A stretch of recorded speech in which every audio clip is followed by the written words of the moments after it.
All right, we are back. You may have been here this morning for Infinite Plane Society Morning Deprogram, where we set the stage for what we're going to take calls on later, and later is now.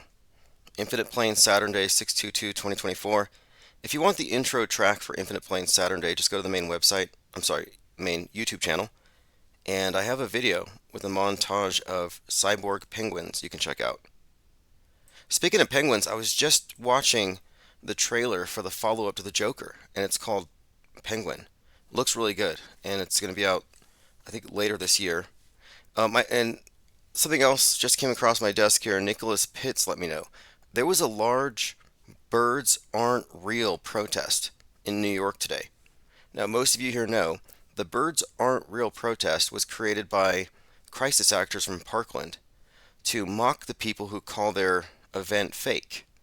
So they're trying to make it look absurd to call something fake, as though we don't have an informed disbelief. Like we're just flippantly saying things are fake. So their claim is obviously ridiculous and illogical, whereas our claim is based on observation and a deeper understanding of what media really is and how propaganda works today. Because propaganda is infused with everything that we see and watch. It's perfectly integrated. It's immersive. It's such an immersive illusion that unless you look at it objectively, you can't see it. And we're objectively examining what they call evidence, and it falls short. So we're analyzing it. Now, when we call it fake, we're saying, yeah, something happened, but it wasn't what they say. It was essentially a mass casualty operation presented in such a way that it could be used for political purposes. Now, that being said, they're trying to diffuse this form of criticism by saying birds aren't fake. And it's a well-financed organization that goes around claiming that birds aren't fake. They charge on power lines. Nobody's seen a baby pigeon. I mean, they have some compelling arguments. Give them that. But I'm thinking we need to counter-protest them. So next time we find out that the birds aren't real or organizing, we have to find a local body of Infinite Plane radio reporters, just two or three, and that should be enough, and we could probably organize some kind of effective counter-protest because you'll be directly communicating with the PSYOP Entertainment Complex's front row, their vanguard, their public facade. It'd be quite an opportunity, and who knows, maybe you could get an interview. And it's a clown show at a minimum, but we should at least look into it because it gets a lot of attention, whereas our version of things does not. So what are they hiding? And how dishonest is that anyway? The whole group, it's just really quick here, just to go back to Parkland. After Parkland, I guess they were just thrilled with all the attention. They started doing die-ins where they would play dead in grocery stores with signs which said, "The Second Amendment killed me." And it was grotesque. But it's like, wait, you just witnessed the death of half of your classmates, and now you're playing dead in grocery stores? Like, that sounds like something that should send somebody to a therapist. Okay, let's see who has joined us. Oh, yeah, this morning we had a live stream. So, when I have time, and it's going to become more common now, um, mainly between about 6:30 in the morning, Mountain Time, to about 9, we'll be in here discussing things that will be covered in detail later in the day and on the phones, things that will guide our research for the day. And by getting an early start and hitting both sides of the disk or globe, whatever you believe we're on, we get a lot more feedback. So we can reach people in the EU and elsewhere. All right, Portal Complex, Elephant Tusks, the HBIC, Jungle Jim, Zinvalis, Jennifer Reeves, Roxy W, Truman B3000. Jungle Jim says Sombrero Saturnalia. Yeah, Infinite Plane Saturday, the penguin today has a Saturn hat. I was trying to do a cube hat, and I kind of got distracted, and then I did like the sombrero look. And if you like the artwork, just sign up for the newsletter. Artwork's free. Ted Stryker asks, who is it?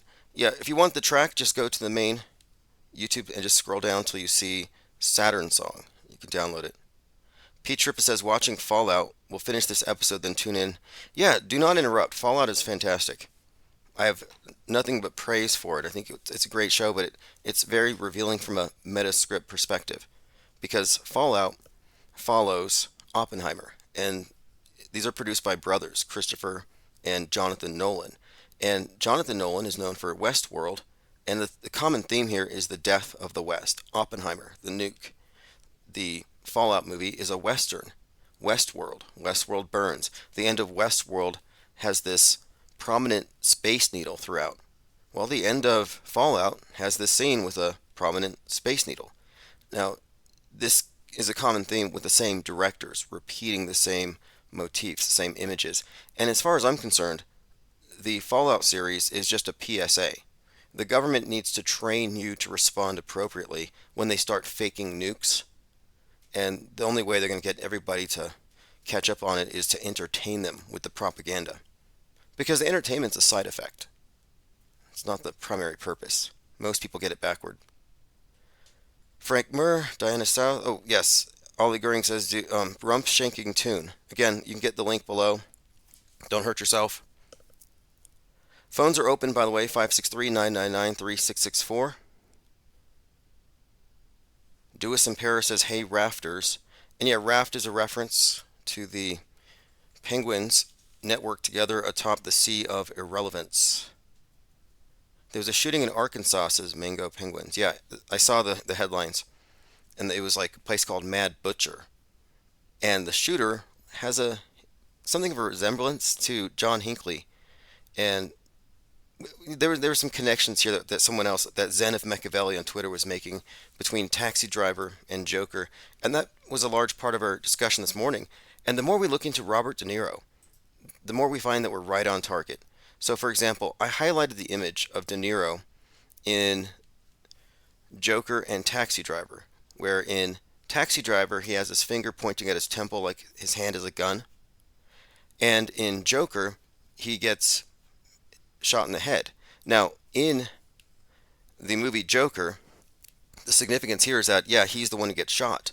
But in Taxi Driver, which is the basis for Joker, Travis Bickle is the Joker. So you see, it's kind of very succinctly connected when you look at all these different roles that De Niro has that relate to his Trump derangement syndrome. So he's representing, in a way, simultaneously, both Trump and the assassin. Same thing with his representation in Machete, or the young Don Corleone. There's a number of connections here. And the more we look into De Niro, you've got Deer Hunter, and the tagline or something is like one shot, and he has a gun to his head. A recurring theme here. Okay, let's get back on track. I have a lot of notes, but that is one of the things. And speaking of headshots, reported here by Jack Pizzagate, Philadelphia police officer shot in the head in North Philly, just blocks away from Temple as Trump was speaking. So this stands out to me for a couple of reasons. Trump is speaking at Temple, and then somebody gets shot in the head. So it's called, the center it's at, it's called Temple's Leocorcus Center. So the significance here again, Trump is there, Temple, and then someone gets shot in the head. I mean, it's morbid. It could be fake. I'm inclined to think it's fake because it fits this broader pattern, this narrative unfolding. Although, it's really not that shocking of a claim. It's not that extraordinary, sadly. But anything that gets reported on needs to be looked at in context. All right, and phones are open, by the way. Just one more time, I want to reiterate, you can call in if you had anything from this morning. And I do want to make it a point, yes, we want to counter-protest the birds are fake people. And something else came up. We've been talking about Antarctica because there's a up-and-coming reality TV show where a bunch of flat earthers are going to be able to prove the earth is flat in their own ways. And they're each going to be given something like $50,000 to make it happen. Now, this show, which has just been announced, is going to be airing sometime starting in December. That's about all I know about it. There's a couple headlines, a couple stories that come out. For example, this is from IndieWire. A new reality show will pay cash if players can convince experts the earth is flat. Now, I wonder what methods you're allowed to use. I mean, I can understand, astrolabe, P900s, but what about like ayahuasca? Because I think there might be some other ways to get people to think outside of the globe. But there's a renewed interest in the subject, which I'm finding to be a little intriguing here. Like, what is going on? So, with this in mind, I thought, why don't we maybe be the first ones to plant a flag somewhere? And I looked into it and I actually contacted a travel agency. And for about 10K a seat, there's a 7-day cruise opening up in November to go see Antarctica. And I would expect to have at least two people go on our behalf. So $20,000 may not be that big of an obstacle. And I think we may as well book it and get any kind of media attention that's already going to be going there, focused on us so we can direct it properly, if you know what I mean. And we've dealt with this before. The wrong people generally represent this topic, which is less about shape and more about worldview and epistemology. So we're going to go ahead and pull the trigger on that. So if you're interested in going to Antarctica, feel free to contact me. We need someone to go as a representative and someone to go as a cinematographer to record it. And if we don't get any volunteers, I'll fill in for one of those positions. Okay, continuing.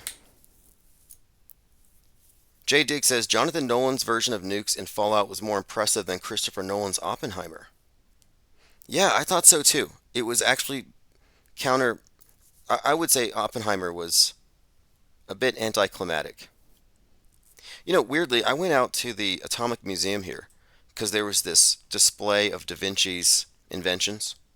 And they also had, it's the Atomic Museum. And they have a model of the gadget. They have artifacts from the Trinity site, like the flag and various vehicles. They have all kinds of stuff that came from the Trinity tests. And then they have the big tower with the gadget where you can stand beneath it. And the day after I visited this place, I got really sick. That's when I was sick for about a week or so. And I didn't really have any explanations for it. I'm not saying that it's connected, but while watching Fallout, it really had me thinking because Fallout is all about radiation sickness. Could have been psychosomatic or just a coincidence. All right, Ted Stryker, Trump Temple, wow, exactly. Looking at this from a Metascript perspective, there are a lot of clues being thrown out there. Regarding the debate, you had was it Senator, who was the one who claimed that she had Native American blood? Elizabeth Warren comes out and she says that Biden's going to be a raging bull. Well, Raging Bull is another one of these De Niro films. Okay, let's. Interesting here. Dewis and Paris says in Deer Hunter you have a Russian roulette scene. Pretty damn intense as far as self-inflicted head wounds go. What a grotesque subject, but it's not us. We're not cherry picking. We're not looking for this stuff. It's just like it's in our face. Just like anything else, they force meme out there. Yeah, $10,000 Antarctica Dream Cruise. That's the bottom rung. I think the tiers go up to 17,000 a seat, and you get better, I don't know, better accommodations. But I'm willing to rough it for 10,000.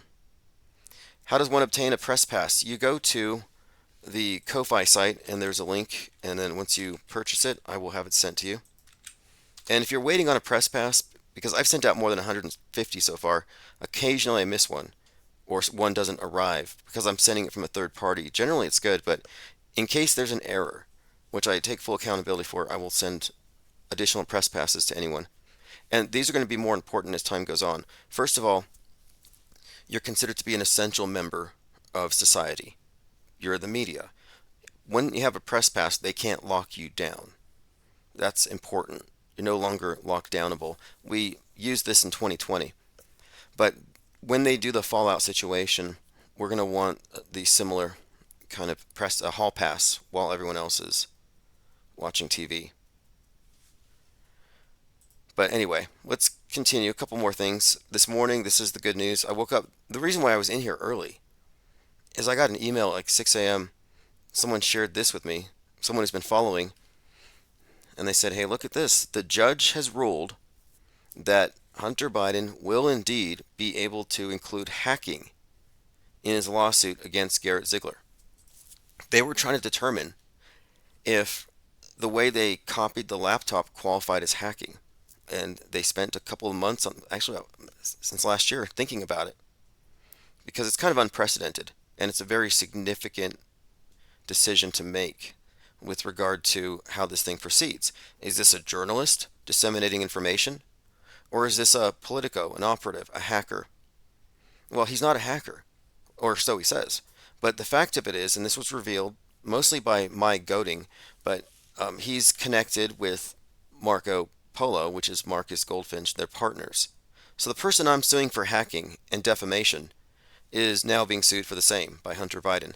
Same person, two different lawsuits. Now, the significance here is simply that when we see discovery happen, they're going to find out, well, who are the John Does? Who are the individuals that work with Garrett Ziegler? And they're all going to be named and investigated. And the public's going to find this first. And they're going to find that Goldfinch is a top QAnon influencer who happens to be part of the White House press corps. People are going to demand that he gets kicked out because of his involvement in the insurrection. So it's a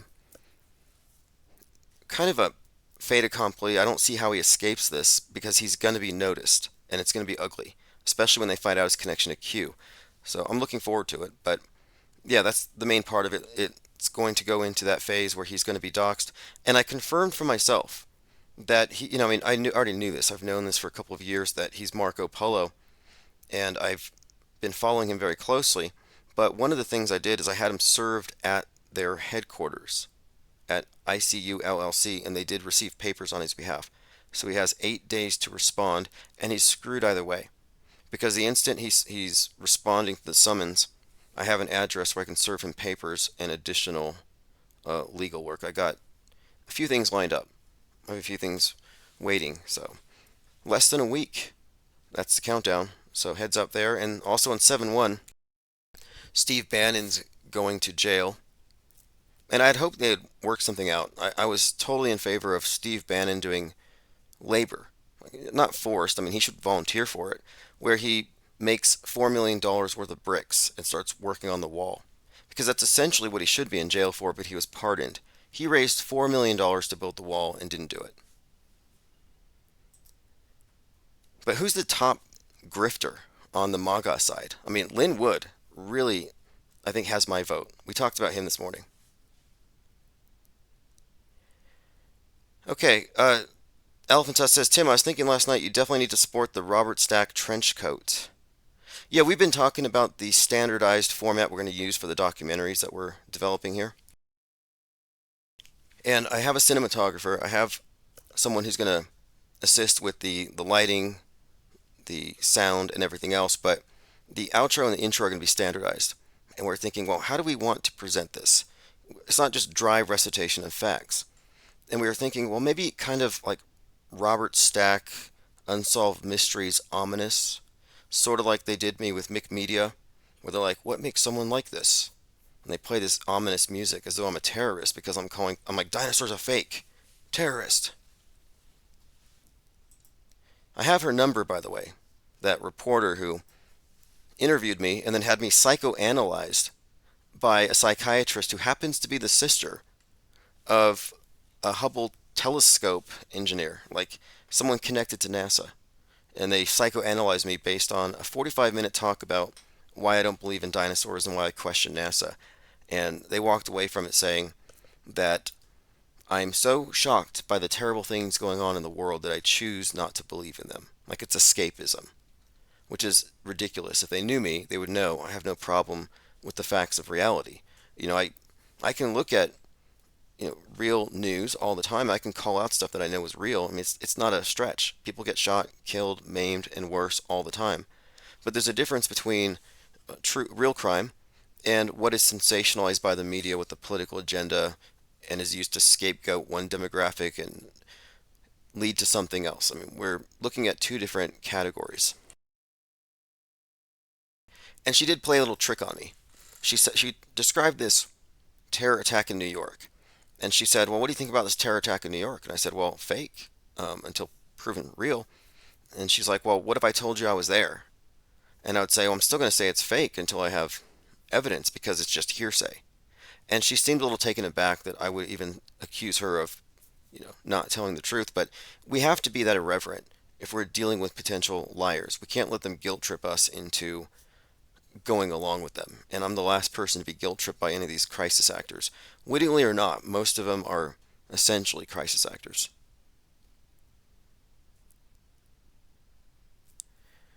Okay, Kevin Mooring says Mike Lindell for Grifter of the Decade. Yeah. Well, for a little while, he was grifting off of Kyle Rittenhouse. Remember, he said, keep Kyle in jail because during the election, we're going to have an apocalypse. He'll be safer in prison. That's what Lynn Wood convinced Kyle's mom of. And she left him in there for like 80 days. And Lynn Wood walked away with $4 million. Well, now Kyle is being excoriated by his family because he's allowing his mom and his sister to be evicted. And he's not going to pay their rent. Even though he ruined their lives because the Rittenhouse name. It's like if your name was Dahmer, you're kind of screwed. Rittenhouse. All right, so again, phones are open. 563-999-3664. We have a few other notes here. Stranger Day says,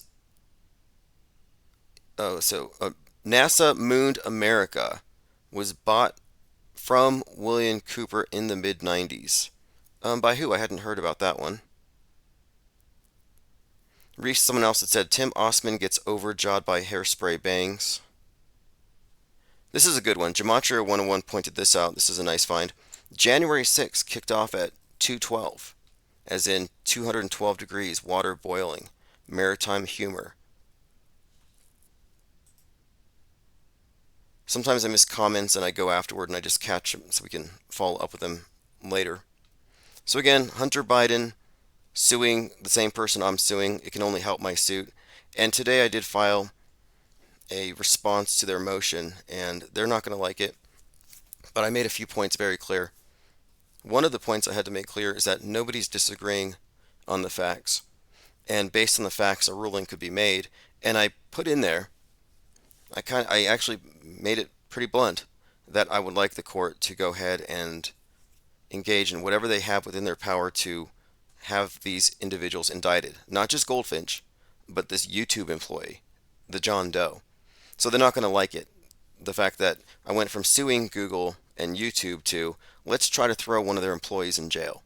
And I have his email address and a record of exchanges of emails, which shows that he was collaborating, whether he knows or not that he was collaborating in fraud doesn't actually matter. So we'll see how they respond to this, but it should be a lot of fun. I hope we get a trial. Okay, moving on. Legal stuff, just one of these updates. Speaking of legal stuff, a State of the Nation has republished Jim Fetzer's motion to open his Sandy Hook lawsuit. So he is still going down this lane here, and it has recently turned out that one of the stars of the Sandy Hook drama has a twin sister that really has never made an appearance before, and now it explains everything. And what has been suggested by Synchromorpheus is that this person never existed, and that they were a Photoshop creation based on their, quote, twin. And there has been a lot of twin stuff since the last few weeks we've been picking up on, but yeah, very strange. Kevin Mooring says, have you seen the 3-Body Problem on Netflix? Yes. Yes, I think it's rather good. And it kind of reminded me of a couple of things, but one of the things that it kind of stood out was the cicadas at the end. But as far as symbolism and all this stuff, I kind of think the aliens might represent climate change. They always make it come down to that. But I do recommend it. I recommend anything on Netflix. I should probably do a review on it. I'll go back and check it out again. Southwest Boeing 737 inexplicably flies below 500 feet over a neighborhood. I thought it was going to hit my house. So you have this Donnie Darko situation. Another Boeing. Is anybody surprised? And it shouldn't be predictable. We shouldn't be able to consistently predict things, but we are, as we have been. We've been predicting this Boeing disaster in space, and now I think they're lost in space, stuck in space. Let's see. We've seen a lot of this, but I'm gonna just play this clip. The fact that there are people in the world who will tell the good liars on camera that JFK is going to be Trump's VP will never cease to amaze me. Let's just listen to this. JFK. JFK? Well, JFK Jr. JFK Jr.? Well, they're saying he possibly could still be alive, and we've trained he is. And So you want John F. Kennedy Jr. to be Trump's VP candidate? Of course not. Yeah, of course we do. Absolutely. But Yeah, because I the think big it'll problem, change the world. Because if he's dead and all of a sudden he comes alive, I guess isn't that that would going to be a change the shock world. to the world? the shot heard around the I world. mean, that would. She said it would be the shot heard around the world if JFK Jr. came back. But on this note, yeah, it's ridiculous, for sure. And these are basically groupies. And previously they had been convinced by people like Vincent Fuchsia, Negative 48, 107. There have been a number of people. Like, look, if you look like an appropriately aged JFK Jr., and you're looking to make some new friends, you could jump into this. Like, there's a vacuum there, and they're not all that discriminating. Look at Vincent Fuchsia.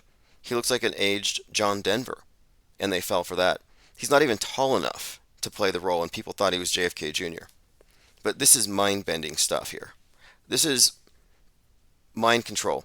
And for all the people who are, I guess, annoyed by Q, like a lot of people are. A lot of people are just tired of Q. If you have Q fatigue, you should be happy to know that the person we were talking about, the hacker behind the laptop hacking, the hacker that I'm suing, isn't only in the White House press corps, hidden behind George News, which pretends to be JFK Jr.'s magazine, which has convinced hundreds of thousands of QAnoners that JFK Jr. is there in the White House. But he is also part of the QAnon operation. He's one of the top Q droppers. At least four people, different droppers are evident, but he's one of them. And so doxing Q right now, I think, is probably going to be one of the best things we could do to just destroy this whole QAnon movement and cure a lot of these people of their delusions when they see that the whole thing was an operation run out of the White House. But that said, JFK Jr. dying the way he did on the day he did is very suspicious. And there's predictive programming in all places in a Marilyn Manson video, which had to be delayed on its release because it's so closely tied into the theme. Yeah, it's kind of strange. This idea of JFK Jr. coming back. Well, this is actually part of a story that Marilyn Manson wrote in a storyline called Hollywood. And it had to do with JFK was actually the second coming of Christ, and they killed him. So his son is going to save us. In other words, the third Jesus. And that is the theme of this music video that was released right before JFK Jr. crashed and died. And Manson had to make a statement about it. So fascinatingly, that is the exact story that the JFK fan club believe. They fell for that exact story. But it's curable. Yep, Diana South, Q is curable. Alright, let's move on here. Yeah, they're running in circles. I wonder if they're paid to do this, if these are operatives, or if these are people who really believe this. But a lot of people have made some observations here that make a lot of sense, like the fact that he's a Democrat. And someone else here said this is a real example of Trump derangement syndrome. Okay, well, we'll go ahead and leave this aside for now. I'm just letting you know there are still people out there holding up signs for JFK Jr. They haven't been cured yet. Scott Adams, the guy that used to do the Dilbert comics. Well, Scott Adams is now a skyphobe. This is a right-wing affliction, just like Q. On the right wing, they laugh at they laugh at climate change all day long and climate change activists. Meanwhile, they get angry about clouds all day long. Scott Adams says, "I've never seen clouds like this happening in the Bay Area." Well, if you want to know what those are, Look them up. Talk to a meteorologist. There are explanations for why they form the way they do, and it has something to do with climate, temperature, humidity, all of the above. The idea that this is new is kind of a meme. Like, what are they supposed to look like? What is the frame of reference people have for clouds? Super Mario Brothers cartoons, little poofy things with just curves, curve, curve, curve. Then it's just a white blob.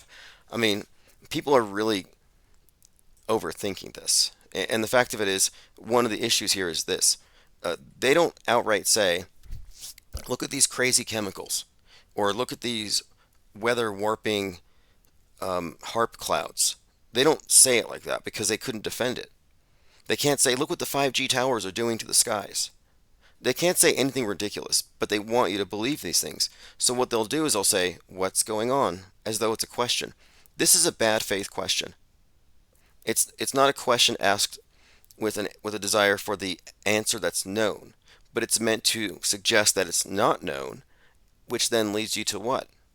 Rabbit trails, breadcrumbs. They funnel you into conspiracyville. This is a marketing tactic. It's outrage at the sky. It's not like, wow, this is incredible.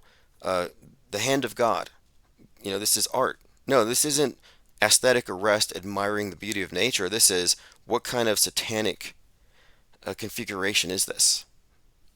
What kind of toxins are they dumping on us? This is coming from a place of outrage and fear. So Scott Adams is a skyphobe. We should do skyphobe of the week. I'll do skyphobe of the week because this is an affliction that I intend to, at some point, cure. I'm going to find a vax for it. I'm going to find a vaccine for skyphobia. Of course, none of them will take it. But there you go, Scott Adams. Okay, moving on. We talked about this the other day, but there is a, quote, researcher, which is basically terrorist, according to the mainstream media, independent researchers. But this researcher says that there's going to be a space war. The next big war is going to kick off in space. We've already known this, but it's just out there. Again, astronauts still stuck on space station. So predictable. If you watch Leave the World Behind, you pretty much have the playbook for the next year. And so it looks like that the blackout's going to happen sometime, I believe, in 2025. If we go based off of the Nolans, Christopher Nolan and Jonathan Nolan, if you go based on those, well, Dark Knight Rises has a reference to the Oppenheimering of probably Seattle, but it has a reference of it being 5 years after the mask, 5 years after the COVID spike. So in other words, 2025. Okay, I'm continuing. Let's see. Alex Jones sums up Freemasonry in 30 seconds. Let's go ahead and listen to this, and then we'll discuss. It's been complex since Egypt. There was the dark schools and the light schools, the mystery schools, and then, of course, Solomon continued it on. And our president, George Washington, was a Christian, but wrote letters saying the Masonic system had been taken over by Satanists out of Europe. And yes, most Masonic temples now at the higher degrees pledge allegiance to Lucifer. That is the big secret. That is true. Yes, that is. Well, listen, you're. Okay, so is that true? Is that true? Do Masons pledge allegiance to Lucifer at the highest ranks? I don't think it's true. It's based that rumor is based on the Taxil hoax. You can actually trace it. There is no basis for it, and these are quotes that have been falsely attributed to Albert Pike. But I also want to point out that the Baphomet thing is kind of inconsistent with Freemasonry anyway, which is mostly based on the Old Testament and biblical lore. So the idea of the goat-headed thing doesn't quite fit in as far as its symbolism. They got the double-headed eagle. They have, again, the Christian stuff, but they really lean on Old Testament. So I don't see the Baphomet part of Freemasonry. It doesn't quite make sense. What is more significant, actually, is just understanding the roles of the worshipful master, the junior warden, and how they represent the sun and the moon, and what that means in the context of a ritual.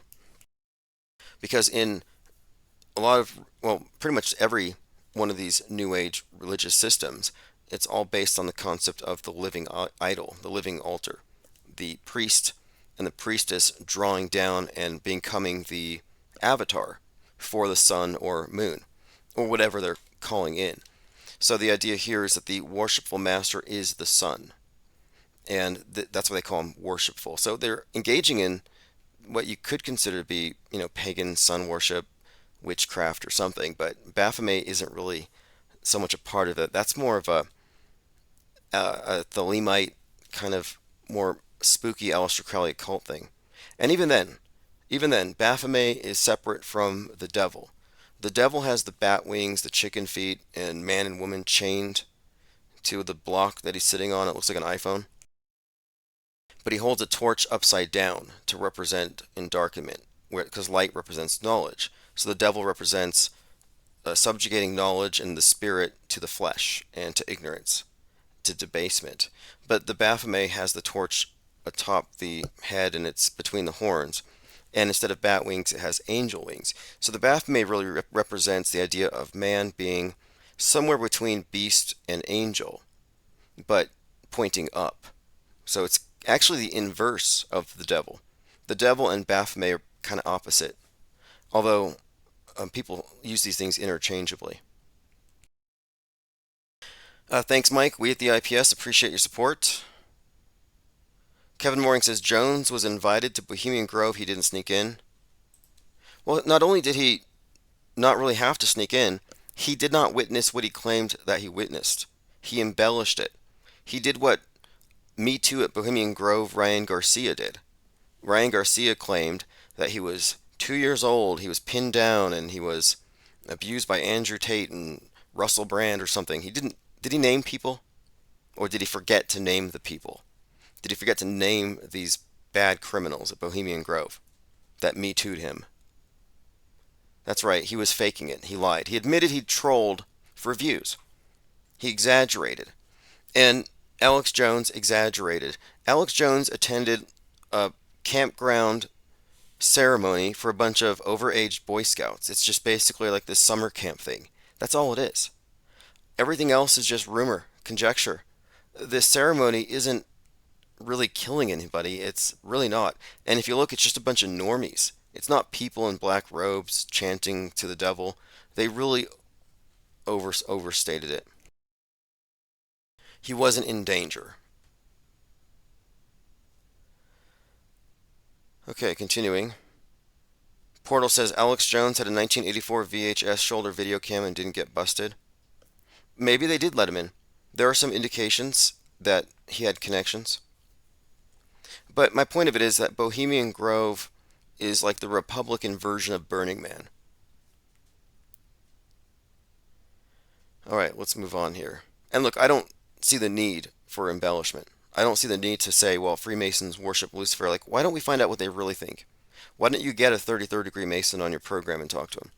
I don't understand why many truthers are comfortable from the sidelines and from the outside making these proclamations. Oh, this looks peaceful. Graphic footage. Pakistani Muslim mob burns tourist alive for committing blasphemy against Islam. What I find strange about this and incongruent is that you don't see anything. There's just an orange glow where the person is burning. But you see their iPhones surrounding this thing. And I just kind of think that a society, a culture that is still burning people for criticizing their religion shouldn't be the same people holding iPhones, handheld computers. Like there's something here. I don't know what I'm missing. Anyway, this is actually not shocking to me at all. And by the way, when it comes to religions, all these religions are all pretty much the same, in my opinion. And I would also include in that mainstream media, which is also a religion and a doomsday cult. Okay, let's see here. We talked about this yesterday. Joan Rivers voted for Donald Trump even though she died in 2014. More evidence that she fake died. To what she said. I'll play the clip. I said she was a Republican. Did you know that? I thought she might have been a Republican. Yeah. I know one thing, she voted for me, according to what she said. Yep, she voted for Trump. Being dead isn't a barrier. Okay, let's see what else we have here. Ollie Goering says, execution by immolation is forbidden by Islamic law. The person that burns the blasphemer goes to hell too. So they're all in the wrong. I see. Yeah, I don't even broad brush. Like when someone says this is a Islamic thing, it's like, no, I don't think so. I'm pretty sure the Christians did it too, and I'm pretty sure it's a ubiquitous thing that angry mobs do. They all behave the same. It doesn't matter what their external trappings are. But let's continue. And the nice thing is this, though. It seems to me that maybe I'm too optimistic that this is some kind of a benevolent dictatorship. But I think ideally we would replace physically burning people with digitally deleting them from our social media. It would have the same effect. Like, do we have to take it to that next level? I don't think so. Okay, phones are open. Again, if anyone has any comments or anything to add from earlier today, I'll continue to go through the notes. We did cover a lot of ground, especially with this connection with Robert De Niro and Donald Trump, Joker, and Taxi Driver, and the general theme of assassination. Again, it kind of stood out to us that Donald Sutherland, who played the president in Hunger Games, just died. President Donald, 88. 88 years old. Now, you can believe he did or not. I tend to think anyone's death can be reported at any time. It doesn't necessarily mean they really did die that day. It could be that he's still alive. It could be that he died 6 months ago. But for the purposes of the script and the story, if this is another element to it, then that's what they would do. They would report it at the appropriate time when it's relevant. So it's just notable here. The 88 is highly significant. It has to do with Trump and his whole catalog of predictive programming, specifically Back to the Future. And Back to the Future has a lot of allusions to that number, 88 miles per hour, to time travel, etc. Okay, let's see. Elephant Tusk says, cloning is an ancient technology. Mankind would never have been created without that tech. Okay, interesting. I don't know if that's true, but when we say cloning, what do we mean? Like, people use cloning when it might just be deep fakery, a mask, a body double. And I think that's kind of one of these things where you can take a real phenomenon, for example, hyper-realistic masks, and anytime somebody sees through it, you can just say it was a clone. It was a reptilian. Oh yeah, that's right. Invasion of the Body Snatchers was one of his movies. Very iconic role there. Invasion of the Body Snatchers was like a reoccurring. In fact, that meme, the meme of Donald Sutherland in Invasion of the Body Snatchers, pointing when he sees somebody who isn't a pod person, was very popular in 2020. People used that meme to show how the mask Karens were acting. You walk down the street without a mask and you get one of these pod people who watch too much CNN just go full-blown invasion of the body snatchers on you. And everyone eventually went through the transformation. It was kind of eerily similar to that movie. And I think many movies, specifically like the zombie genre, are there to fill the role of, predictive programming, but specifically to generate certain moods and set certain narratives. If you think about it, every zombie movie is a quarantine movie and a movie about being afraid of the people who are refuseniks, mask or vax refuseniks.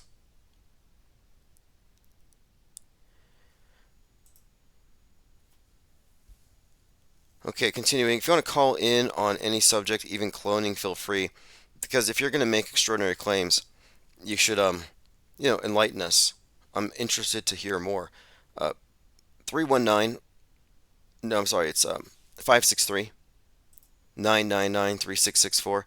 A number of people have complained about the 999, and I assure you it was random. I didn't choose that number. I guess it's a blasphemous phone number. All right, let me catch up on my notes here. I've been following David Icke on Twitter, and he's kind of doing what we're doing. Like, he's attempting to separate truthers into mainstream truthers and what he calls mainstream alternative truthers, and then the people who really see through it, which is sort of how we've broken it down: MSM, MSM plus, MSM minus. But the difference is, for him, those who see through it all have reached the conclusion that everything's an illusion and a dream. And what I'm pointing out is that when you step outside the box, you should really be arriving at what is real. And you should be separating the fake from the real, not discarding reality itself. And that's what I see with a lot of these new age leaning truthers. And David Icke is like a leading new age truther. And I'm not a new ager, because I see what it does. It's another angle for them to attack objective reality and to get those who are paying attention to fall into this trap of thinking that they figured it all out and there's nothing to know except that it's all a dream. And like, that's not the truth. It's a fake awakening. It's a false light.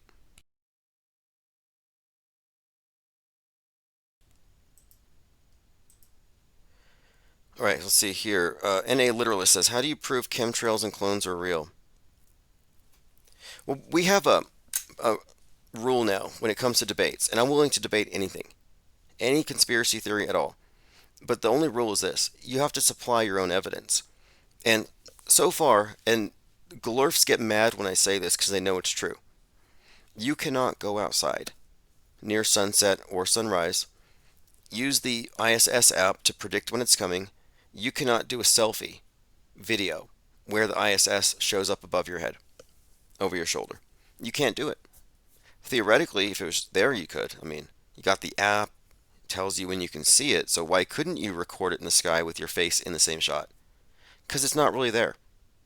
The only ISS transits you ever see are through a video editor, through a telescope at night or during the day using solar or lunar filters.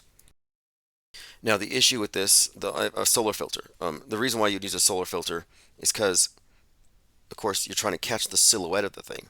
But then you don't have an eyewitness. So my point of it is, you're not an eyewitness if you didn't see it. And I don't trust hearsay. I don't trust see-say. See-say being the visual equivalent of hearsay. Oh, I saw it on YouTube, therefore. Someone sent me a video from TikTok like, hey, you say the ISS isn't there, but look at this. I go to TikTok and it's this guy has this juggernaut telescope thing, and he just sets it up and it automatically tracks the ISS and it shows him the video. And I'm like, okay, that didn't prove anything. I want to see the light in the sky with your face in the same shot. If you can't do that, you have to ask yourself why. That's not, you can say, oh, that's too high of a bar. Oh, is it? Is that higher of a bar than saving up for an expensive telescope and spending months trying to track the thing and get the perfect shot at night or over the sun? No, it's not. And the thing is, and people will often try to shift the burden of proof. Like, I don't have to prove chemtrails are real, just look at the sky. It doesn't work that way. They'll say, I don't have to prove the ISS is up there, just get the app and go outside. If it's that easy, then you do it. And they won't. So again, just calling them out, glurfs are liars.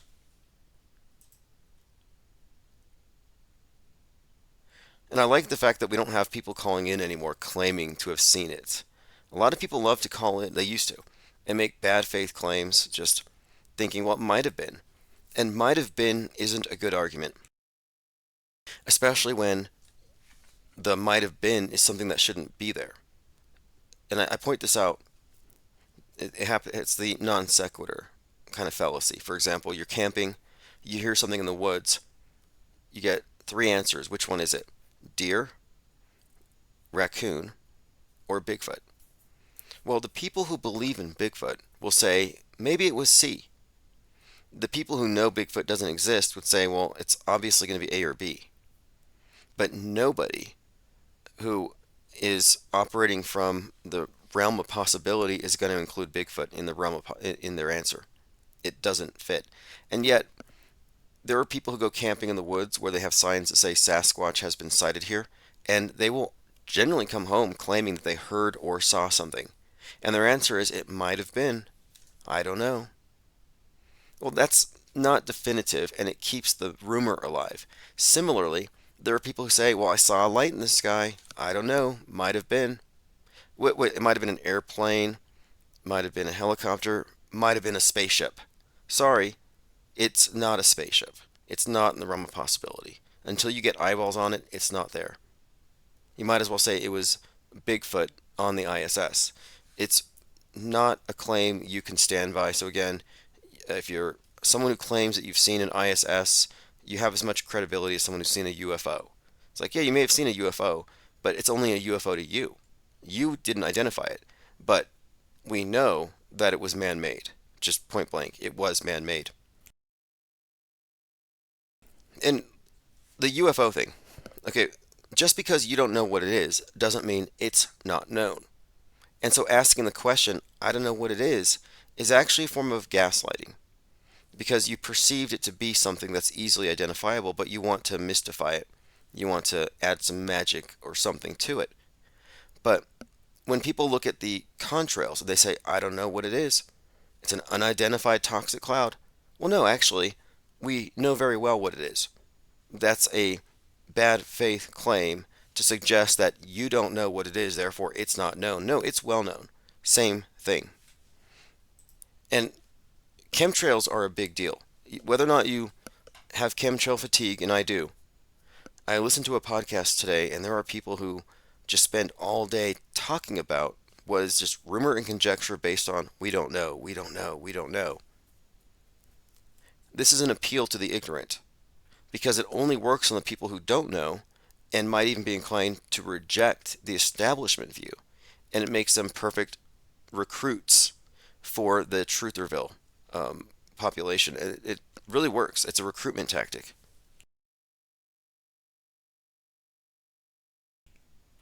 Mango Penguin says so many phones, so little actual Burning Man footage. Yeah, with all those phones, I didn't see it, so I'm tempted to think it's a hoax. Probably some anti-religious person posted that. Infinite Plane Radio. Hey, bro, this is Jurassic. Oh, awesome, Jurassic. Hey, did you hear that Trump is speaking at a place called Temple in Philadelphia, and down the street a cop got shot in the head? Just happened. When was this? About an hour ago. Whoa, no, I didn't hear it. Wow, that's unreal. I can't wait to look, hear more about it. Yeah, yeah. Well, the name Temple, and of course, what were you calling in on, by the way? Because a lot has actually happened. It's weird, but in the last few days, we have President Donald from the Hunger Games, '88. Anything on that? Yeah, did you see my video on that? Did you see? Oh, you didn't see my video on the Donald Sutherland thing? No, I have to catch that one. Uh, Is it still up? well, yeah, but just real quick, I mean, I could tell you some of it. I don't know if I'm gonna remember it all, but he was in a movie, this Donald Sutherland from years ago, called Johnny's Got a Gun, and in that movie, Donald Sutherland plays Christ. Okay, and so remember, you're talking about Christ, and then you have the Donald connection, and there's a gun in the title.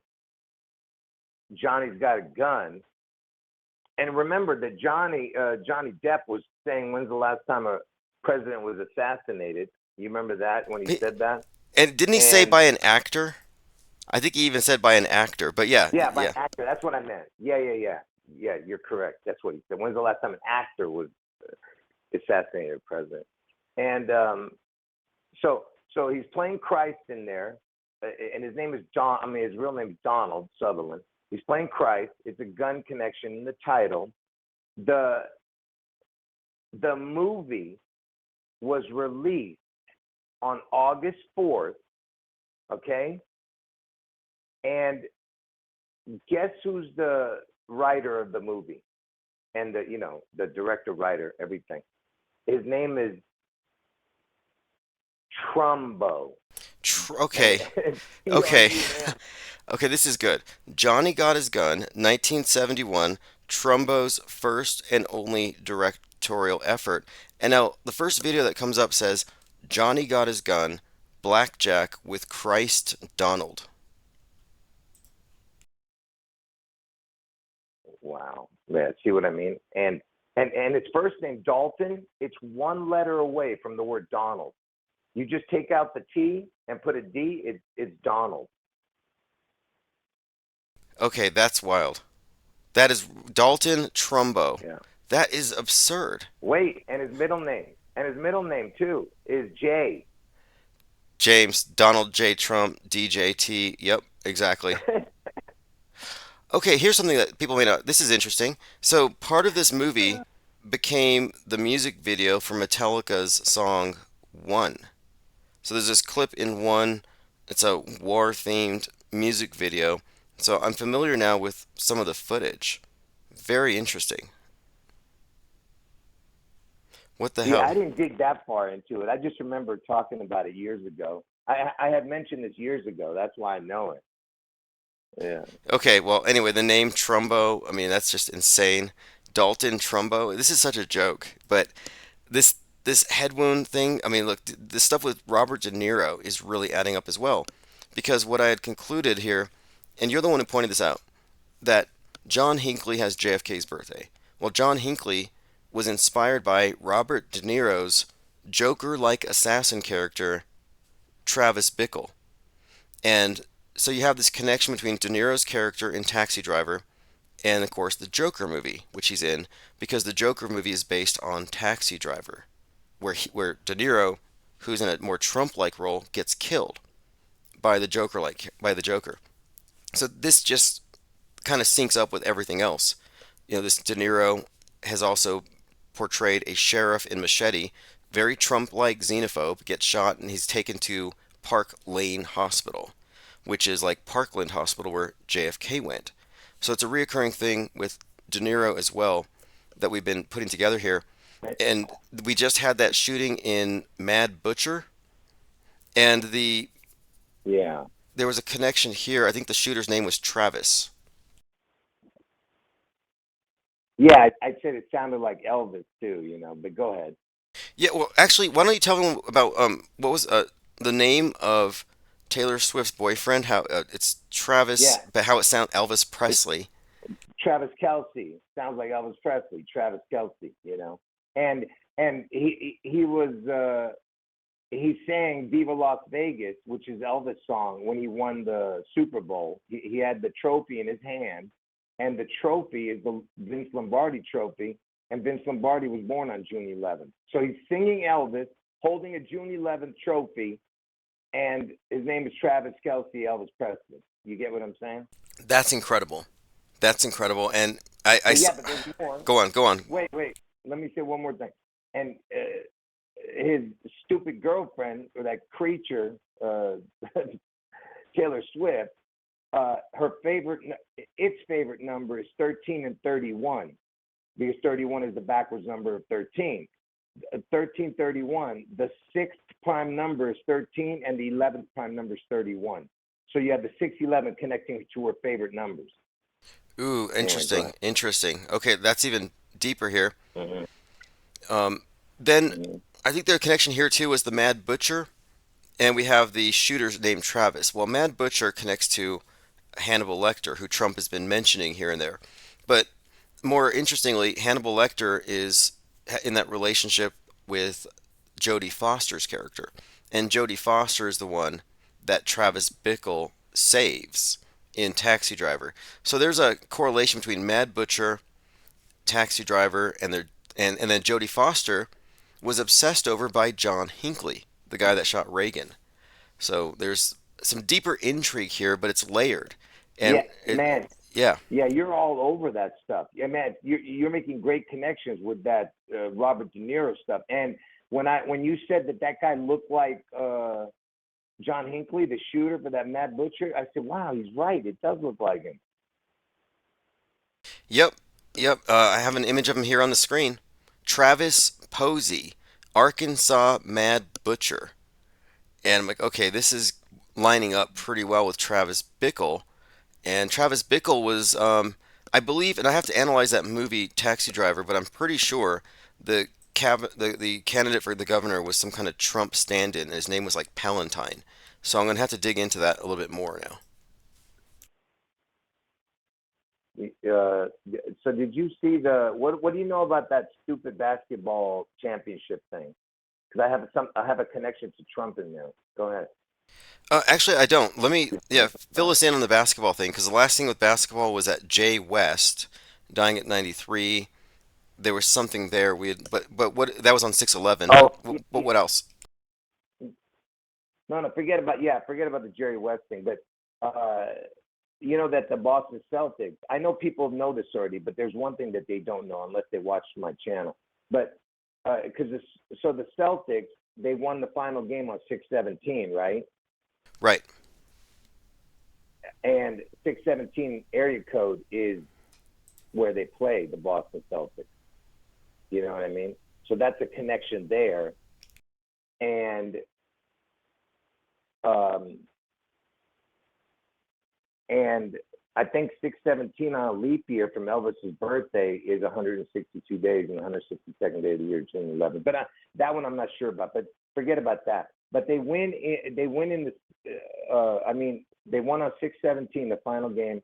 Their area code is 6/17, and Boston is in Massachusetts, right? Right. And now I'm going to connect it to Trump and JFK. So the only game they lost, Boston, was on June 14th. Okay? And that was Trump's birthday. And there was now I can't remember, there was a shooting or something happened on that day too. I can't remember now, or someone died.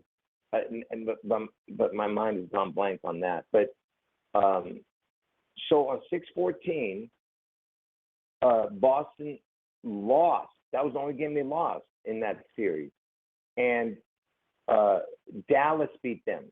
And where did JFK get his head wound? In Dallas, right?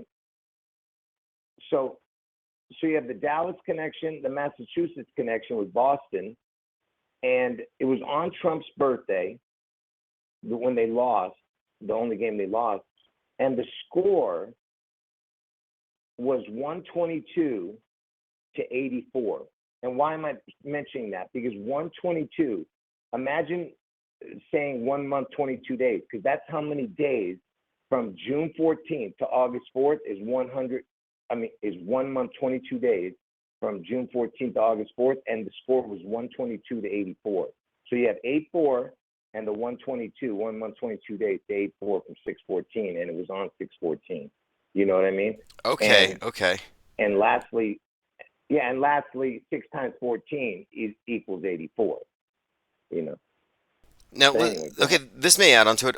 Asar L in chat says Celtic is Biden's Secret Service code name. Celtic, I guess. Yeah, I heard that. That's been amazing. Yeah. Interesting connections here.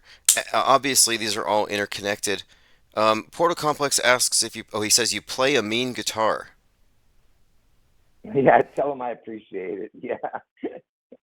Go ahead. So, hey, what do you think of this idea that the Trump thing comes first before? I mean, Oh, y- you know. I figured it out now. See, the Bible, Revelation 13:3, chapter 13 in Revelation, verse 3. If you read it, can I read this to you real Sure. quick? Yeah, please. Would it be too much? All right, just real quick. All right, hold on. Revelation 13:3. Give me a second. I'm going to bring it up right now. Okay, look, this is what it says. Check this out. Where is it? Oh, I should have said chapter 13. Sorry. Hold on. One more second here. All right.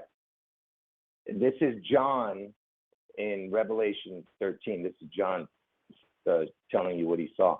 And I stood upon the sand of the sea, and I saw a beast rise up out of the sea, having 7 heads and 10 horns, and upon his horns 10 crowns, and upon his head the name of blasphemy. And the beast which I saw was like unto a leopard, and his feet were as the feet of a bear, and his mouth as the mouth of a lion. And the dragon gave him his power and his seat and great authority. Now, here's where you got to pay attention to.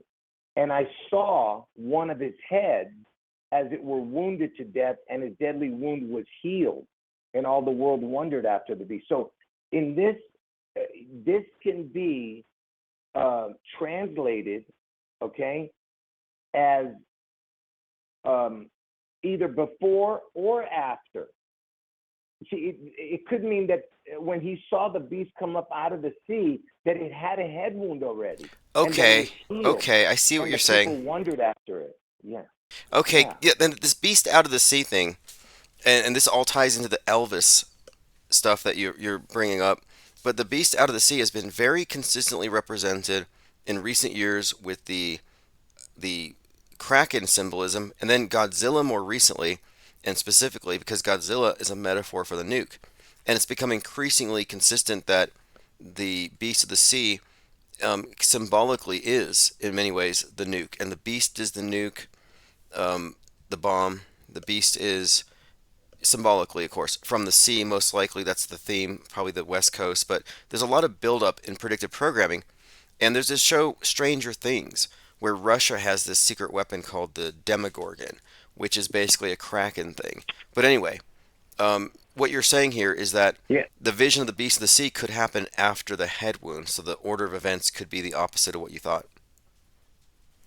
Yeah, or it could be both, whichever one. I'm not sure, but so if it doesn't happen this year, for sure it's next year. But either way, you could translate it either way. That's my point.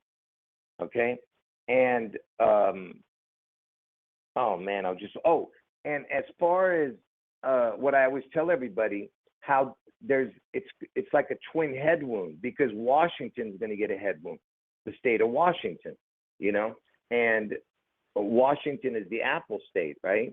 And that's why you have the bite out of the apple on the logo, and that logo came out the same year Elvis died. Okay, 1977, Okay. right? I mean, when they put that logo with the apple bitten, that came out in 1977, and so the apple state is Washington, and they're going to take a bite out of it. Basically, it's going to get a head wound. That's what you're seeing, and of course, that head is Elvis's head. You know what I mean? It's like it's right in our face what they're about to do. I'm telling you. Yeah, absolutely. And the head, and also the head, Florida. And you've made this connection, Florida looking like a gun, or weirdly like Trump's profile. And on the screen, I have the His Apple hair. logo with the bite out of it, and the sale of the first Apple computer, which was for $666. Yep. Yep. That's crazy. Yep. Exactly. And that iPad goat video is all about the apple rolling and hitting Obama's boot, because Obama's born on August 4th, the day Trump gets his head wound. Then the apple comes back and then splits open, because it comes backwards towards 611. So basically, it's telling you first is the Trump head wound, and then the opening of the when Seattle cracks, the Kraken and the Phoenix rising. You remember the iPad goat? Yep. Yes. Um, Yeah. And the apple represents Washington. Do you understand? The apple state is Washington. Now listen to this. Incomplete has said Seattle was founded in 1889. 1/8 is Elvis's On birthday 11/11. on November 11th. Okay, Mm-hmm. interesting. Elvis's birthday is Mm-hmm. 1/8, and 89 would be his age right now. Fascinating. Well, I know, but that's not what. Yeah, but that's not what they're going for. That's what I'm saying. That's what I assumed too, that they were going for that, because it's actually 45 years in between his birth and the birth of Washington, And then so that's what I was thinking also. But really, they're going for the 90. But I'm not going to explain it here. You'll see it in my videos. It's all about the reset. I told you the reset numbers are now and next year. There's the last 2 years for the reset. This year and next year. Well, there's a couple of things I want to run by you really quick here, because Fallout is out there and it's all about the nuke. And at the end of it, like the final scene, they're in this new city and everything is destroyed except for the Space Needle looking thing. So it's not Seattle specifically, but it looks like it. And it's the end of it. And this is a Jonathan Nolan movie, brother of Christopher Nolan, who did Oppenheimer. So Westworld was another one of his productions. And when it ends, Westworld burns. And the main symbol you see is this Space Needle like structure. So this is two different movies by the same director that have the same imagery, the Space Needle, the destruction of the city around it. And in chat, someone just said, let me know that the new Deadpool movie has this scene of devastation and it looks like the Space Needle in ruins. So this is like we talk about Trump's head wound stuff, it's everywhere, but they're constantly destroying Seattle and the Space Needle in all of the games and movies. It's like it's a reoccurring theme.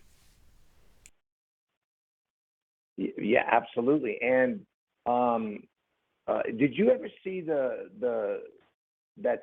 10-part series of Agent Elvis on one of those pay networks, on those pay channels like Showtime or HBO? I can't remember what it was, Netflix. But Agent Elvis, did you ever see that? I remember seeing the trailer and I just thought it was unbelievable, and I wanted to watch it, but I didn't. Did you actually get to see it? Oh yeah, I did a whole video on it a long time ago. In the video, and by the way, this was approved by Elvis's ex-wife, Priscilla Presley. It was approved, so she saw it basically and approved it. So in the movie, Elvis, I'm not sure exactly. I can't remember it now, but all I know is that the main headquarters of the bad people in the show is a Space Needle. In the show, it looks exactly like the Seattle Space Needle. Okay, you know what? This is perfect. This connects perfectly to Dr. Evil's headquarters, and you name Evil's gives you Elvis, and the Space Needle is Dr. Right. Evil's headquarters in Seattle. And I've connected this Bezos to Dr. Evil, to Nimrod, the builder of the Tower of Babel that reaches to space. The Space Needle symbolizes this, but at the same time, it all does connect to the same Elvis archetype. Dr. Evil is a stand-in for the same character. And we're talking about the enemy of God, or however you want to frame it. So his headquarters being there is perfectly consistent with that. It's insane. I mean, because I just brought that up the other day. Yeah. Yep. Dr. Evils is the Elvis, and his headquarters was in the Space Needle, exactly. And Evils is Elvis, just like Levi's, just like Lives, just like Lives. That's what that whole Black Lives was all about, because they're telling you about the dark Elvis, which connects back to the Black Star, because Elvis is the only one who has a Black Star on the Hollywood Walk of Fame. Yes, absolutely. And this explains, in my view, all of the reoccurring number 42s around BLM. And if I get into BLM and the protests and the people involved, Chadwick Boseman, Mr. 42, Kobe Bryant, his 42nd birthday being celebrated as Mamba Week, if we get into it, there's just endless 42s associated with all these psyops with BLM.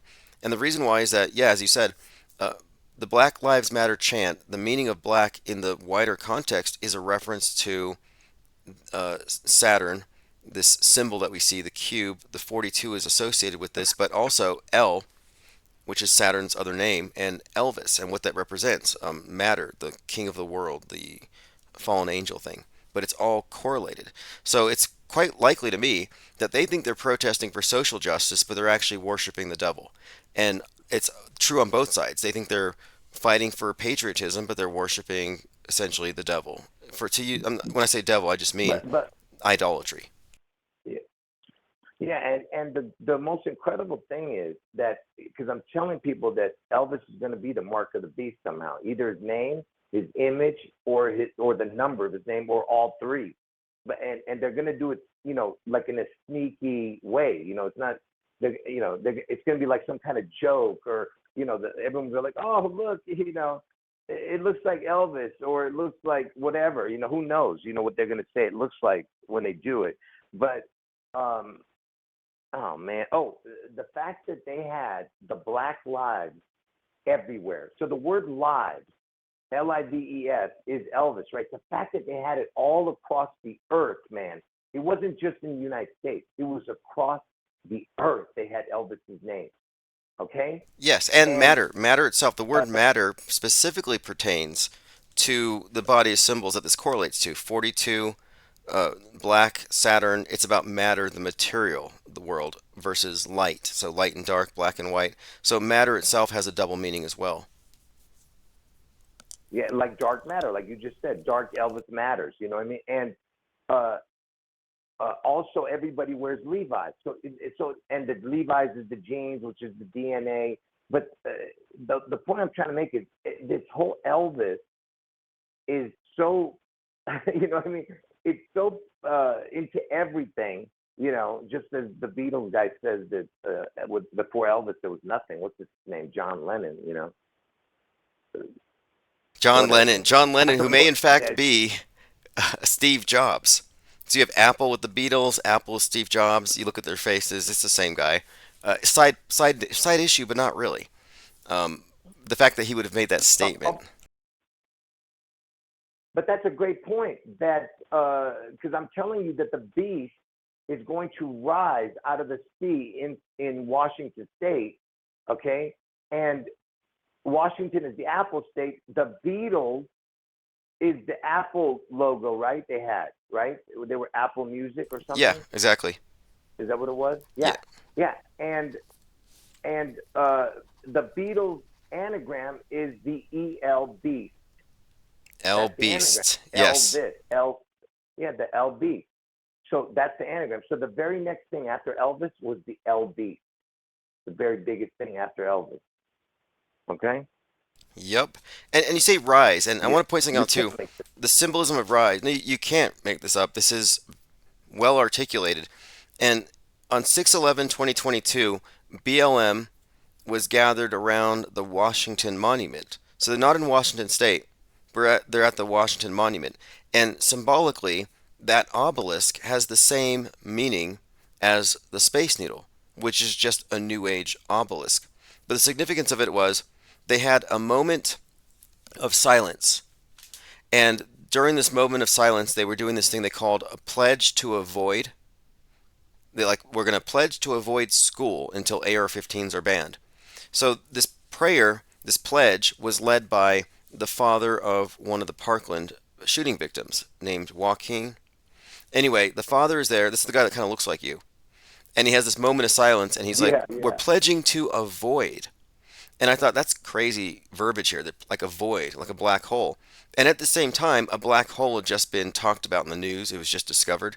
So like 6/11, they're pledging to avoid, which makes me think like a black star. Anyway, I'm looking at the stuff yeah. in this moment of silence, and there in the background you have this big obelisk, and some guy jumps up and he screams, "I am the gun," and everybody panicked. Do you recall this incident? Yeah. And he's saying, I am the 42. That's what he was saying. I'm the gun. Gun equals 42. Exactly. And at the same time, this was right after Top Gun 2 had come out. So there was this other connection as well. So the gun 42, BLM gathered And, around the obelisk. It was completely a ritual. yeah, but you know what it was called? It was called March for Our Lives, March for Elvis again. March for Elvis. Yeah, exactly. Yeah. And that was, and the guy looks just like me, and his son was born on August 4th. And he died at age 17. The 17th state is Ohio, where Trump gets his head wound. And he's going to get it on August 4th. And his son died on August 4th. And, has that, that Joaquin name, kind of like the Phoenix thing. Oh yeah, and I was watching this Joaquin on Phoenix. Yeah. CNN. When he was giving that speech, he had his son's face on his shirt. And the way he was seated, it made a triangle and you only saw one eye. So I'm saying the whole thing was staged. It was some kind of a ritual. But my point being, it ties into this Elvis theme, and instead of being in Washington State, it was there in Washington D.C. at the Washington Monument. So you still had the same words there, the same Yep. symbols, same word On magic. June 11th. Yep. Yep. On June 11th. Exactly. Yep. It's so, man. Like you said, it's so perfect. It's unbelievable, man. Oh, just real quick before we forget, speaking of Trump's head wound, did you hear? I mean, you had mentioned it too on your show, I think. You know that the Tupac shooter. The Tupac shooter. He's born on June 14th, right? Okay, I didn't know that, but go on. Yeah. According to these guys, I don't know. Can you look that up? His name is Dwayne. Dwayne. I forgot his name. Dwayne Davis. Dwayne Davis. Yeah, born June 14th, 1963. Keefe D. Yeah. And they're saying he's the killer of Tupac, right? Okay. Oh, I see where you're going with Suspect. this. Okay, so DD, which is interesting because you got the 44, and 44 is the age of the Mad Butcher shooter, by the way. 44 years old. Another kind of connection to Oh, good this, catch. like 44 was the age of Heath Ledger posthumously when Trump was arrested and Joker 2 was being filmed outside. Anyway, side note, but this guy, Dwayne Davis, born 6/14/1963. 63 is significant because that's JFK's death year. 6/14, obviously Trump's birthday. But then if he shot Tupac, you got the Dawn. And what else do you have with that? Because I can see already there's some strong connections here. No, because if he gets released, out of jail and he's not in jail and gets bailed out, he gets killed. That's Trump. The head. You get what I'm saying? Yes. He gets killed because he's born on June 14th. So we'll see if they release him before August 4th. Oh, interesting. I didn't even know that was a possibility that they would be releasing this guy. No, it's only if he can come up with the bail. Something about he's got to come up. Somebody was thinking of putting a bail on. Okay, it him. happened. 'Cause he's Tupac's a killer. suspect right now. Yeah. Okay. He secured $750,000, and a hearing is set for his release. So this just happened. Right. That's why I was saying that. I knew he was about to go through it. So imagine if they released him, he is going to be hunted down. Fascinating. Yeah, And I that's see the why thing. you're Yeah, highlighting this, and that's his birthday being Trump's birthday is fascinating here. There's some elements here that this adds, but yeah, he just secured his bond. Fascinating. yeah. Anyway, all right, brother. I'm just gonna let you go because I'm talking too much. My throat's hurting already. All right, well, hey, this has been some great information, and what you said about the beast from the sea and the head wound makes a lot of sense to me. So I look forward to seeing where this stuff goes. But it's been really intriguing these last few days. So thanks for calling. Hold on, bro. Sure. Hold on. No. Hold on. Sorry. Just on the Tupac thing. Now that I mentioned it, just real quick. Let's go to the Tupac. Yes. You know what why Tupac is so important, right?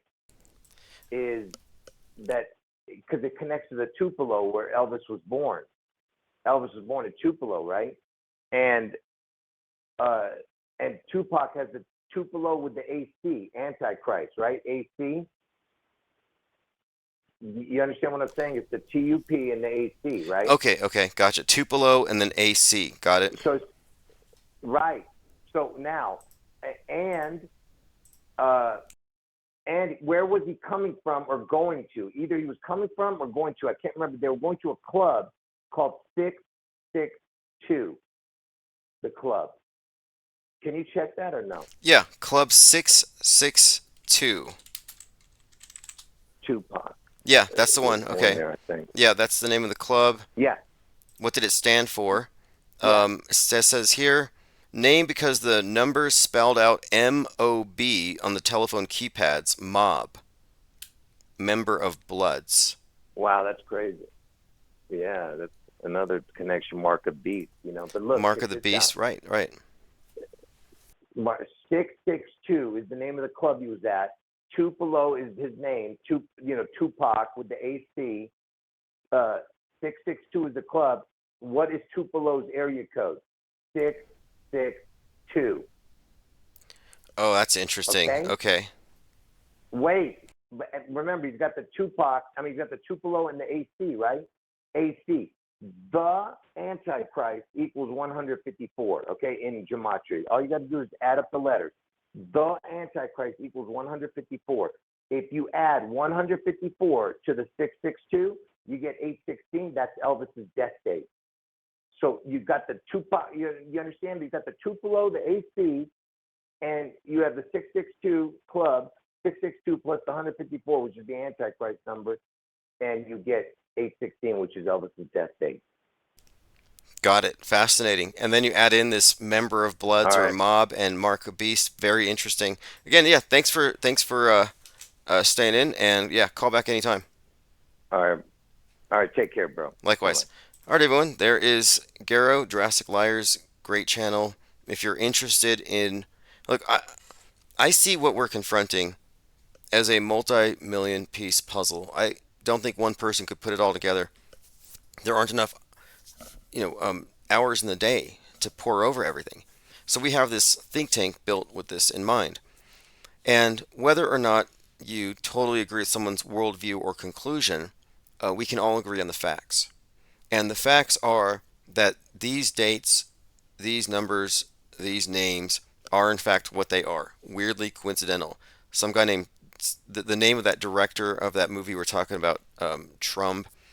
We've seen these deliberate almost. Well, I would say they are deliberate. Like that President Trumpka, dying on 8/4, 8/5.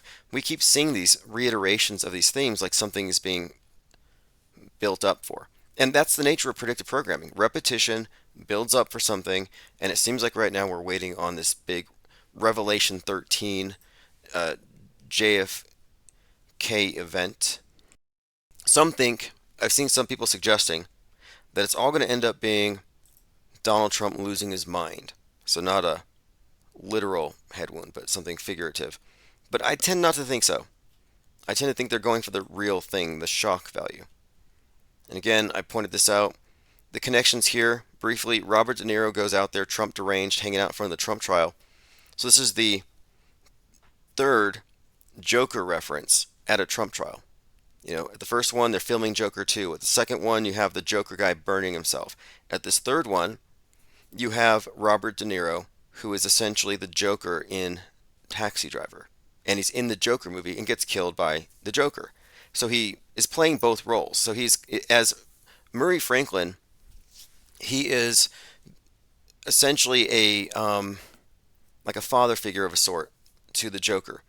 And he's a representative of the people who are on the other side who, this is all class warfare rhetoric. But in the Joker movie, I think if you get the subtext here, it would suggest that the person who is doing the shooting is disenfranchised, mentally ill, and obsessed with guns or obsessed with violence. In Taxi Driver, it was certainly guns and loneliness that played a huge part. But there are some themes here that are consistent, and these movies have been compared. Some say it's just a copy, but I'm saying that from a metascript perspective, Robert De Niro's presence out there is highly significant to all of his various roles, and we included a few others like Deer Hunter, with the head wound being insinuated, and the tagline being, I think, one shot. But we'll continue to follow this and everything else because when we're talking about the world stage, we're talking about the mass delusion that we all agree upon, the one that we're all pretty much in agreement for the most part, with a few of us outliers. But these actors are on the screen as actors, and then when they go off the screen, we're supposed to think, oh, that's just the person. It's not in a role. And I don't think there's any reason to think that they're ever not playing a role.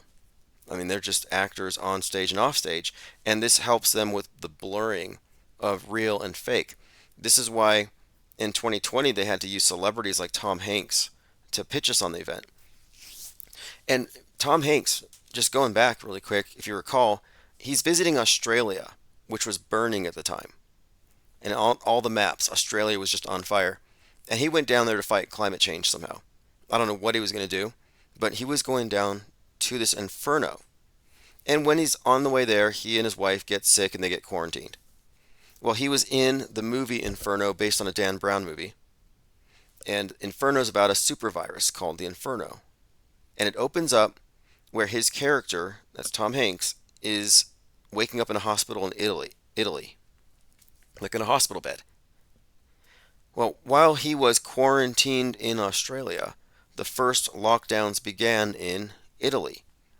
So you have direct connections between his movie slash the book that it's based on and his real life as he's sitting there typing on his Corona typewriter, describing these events. I mean, this is scripted, A to Z.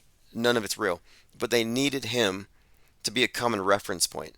So you don't know anybody who was affected by it, but we all know Tom Hanks. It's one of those things. Kevin Mooring says Trump said tonight that Biden will be shot in the butt before the debate. I would like to get that quote. Okay, let's see here. Look, a lot of people are skeptical, and you should be. I'm skeptical. When it comes to predictions, I have very low regard for a lot of these individuals who use 5 or 6 gematria calculators and create these extraordinary connections and then pretend like they're on target, when what they're actually doing is they're employing the Texas sharpshooter fallacy, in which you supply 100 answers and then you circle 5 or 6 in a tight group and you only focus on that. And so people don't see your misses, they only see your hits. And that is a fallacious way of approaching things. A lot of, quote, matrix decoders do this, and none of these people are fully informed about how fake the news is. So they're kind of in between realms. Like, they think it's real and they're predicting it, so they're kind of caught up in the synchromistic version of events, and it's all to take you out of objectivity. But what we're doing is we're analyzing facts and how everything is being conveyed through this mass deception. And what we're analyzing here are essentially things that we can all not only agree upon but document. We can hold the big liars accountable. We can say, wait a minute here, everything that happened in 2024 in the news was predicted in the Obama movie, Leave the World Behind. That's right, the Incompletist points out, Tom Hanks was filming an Elvis movie in Australia. Yep, he was filming the Elvis movie. Colonel Tom Parker. I watched the Elvis movie, and it really did contain some incredible bits of symbolism, and it all really does correlate to what we're talking here. Not only that, but the trailers. So I watched the movie, but the trailers before it. One of them was Black Adam. Now think about the symbolism of what we just talked about. Black Lives Matter and the real occult meaning of black in this context. Well, black, this, in the cube and all these things are all correlated. The Black Star, Elvis. So that when I see this movie called Black Adam, I immediately notice something here. It's this superhero played by The Rock. So now you have Black Rock, which is another significant connection here. The Rock. But he has a lightning bolt on his chest. So after this trailer about this deity coming down to Earth, played by The Rock, and it's called, again, Black Adam, but it's Black Rock, Lightning Bolt, it opens up to the Elvis movie, where he's a child wearing a big lightning bolt on his chest, and he goes into a black church, where he seemingly becomes possessed and begins dancing, and then he becomes Elvis. And then it jumps forward to where he's working for Crown Electric. And again, big lightning bolt behind him on the logo there. But the movie is just nothing but symbolism and code from A to Z, and it has some fascinating connections to the Space Needle right up from the very beginning, and then it connects it to a syringe, because it shows the International Hotel with these 3 pillars, and then it has the Star Trek Starship Enterprise superimposed over it, so it looks just like the Space Needle. 3 pillars and the spacecraft on top. And then it gives you a camera view in this montage of the camera going through that Space Needle, and then it goes to where Elvis is, collapsed on the floor in his purple robes. So they bring out a syringe, and they shoot him up with something, and he gets up and he goes on stage and performs. So it goes from Space Needle to Elvis to syringe to performance. And every element here has been pointed out in JL's breakdown of what he has picked up with how this idol is being represented. And this Space Needle connection to Elvis goes back to his performance on the Space Needle, and then Elvis famously got the syringe on TV, the polio shot. And he did so on 10/28, on Bill Gates's first birthday. So you got Bill Gates, Space Needle, Needle Needle, 10/28. And 10/28 has tremendous significance, as does 12/8 to the Leave the World Behind and all the predictive programming contained within. In fact, the bridge, the bridge, the Francis Scott Key Bridge, didn't that get hit at like 12, was it 10:28, or was it at 1:28 a.m.? It was 1:28 a.m. But the 10/28 was also this thing the environmentalists were talking about. We have 10/28 days left. Matthew Perry dies 10/28, lunar eclipse. Matthew Perry's character Chandler Bing's birthday is 4/8, or total solar eclipse. So we have those connections which all pertain to Leave the World Behind. Because, of course, the movie is about friends. At the very end, it's about friends. But I don't want to get too sidetracked other than to say 10/28, significant date, all correlates to this bigger story. Let me catch up on your comments. Sleepless in Seattle, Tom Hanks is Diana South. Yep, good catch. Okay, let's see what else. Elvis polio jab live on TV, Bill Gates' first birthday. Yeah, he must have been watching that. He was being babysat by the TV, and he sees Elvis, the coolest guy in the world, getting the shot, and he's like, I want to be that. He didn't quite end up that. Okay, let's see here. Incomplete says, I wonder if Elvis' shaking leg dance was a vax injury mockery. And the lip curl. I don't want to say it's medical misinformation, but yeah. I don't think so, but fascinating. Because I don't prescribe to any of that. I have an entirely different take on it. See, there's this correlation we've been making between outer space and inner space, cyberspace, mind space, and low Earth orbit. And these connections pertain to even the words used to describe these things, like boosters to space. But the significance of the resemblances between the syringe and the rocket and the meaning of it is what I'm bringing up here. Because the rocket takes you into outer space. The needle is what goes into your inner space, your circulation. And they correlate these things. So let me give you an example. One of the things that showed up in the news today is SpaceX space junk just landed again. This was yesterday. Debris in man's yard comes from SpaceX. So if you've been listening to this channel, you know that I have been making this point, that they want to demonstrate to the world that Elon Musk is the leading purveyor of what? The leading provider of space junk and mind junk, meaning X. Disease X, memes on X, hate memes, right-wing memes, anti-vax memes, which then makes his believers and followers carriers of whatever they don't want to vax against. But the point of it is, they want to make this correlation that the richest man in the world is contaminating outer space and inner space. Low Earth orbit is a commons for all of humanity. He's screwing it up. Inner space, which is our circulation or blood, is another one of these connections they've made, because we all have to agree to purify our blood from junk in order to coexist with a shared commons. And then similarly now, you're seeing this correlation with the space junk, where he is the one who's at fault for all of the space debris. It's all SpaceX. It's all Elon Musk. And this is a reoccurring theme. So this just happened yesterday. Again, they're going to make this point, because the point of it is this. They're going to say, we can't let rich people have too much influence. We can't let them destroy the world for everybody else. The movie Don't Look Up had this as the exact theme. It had this character who was a composite of Steve Jobs and Elon Musk, who essentially doomed mankind because instead of deflecting the comet, they decided to mine it for money, for wealth. Well, the comet represents the iceberg hitting the Titanic, with the Earth as Titanic. That's why the movie was starring Leonardo DiCaprio, because they wanted to put the face of the Titanic on this movie about Earth as Titanic. All metaphor.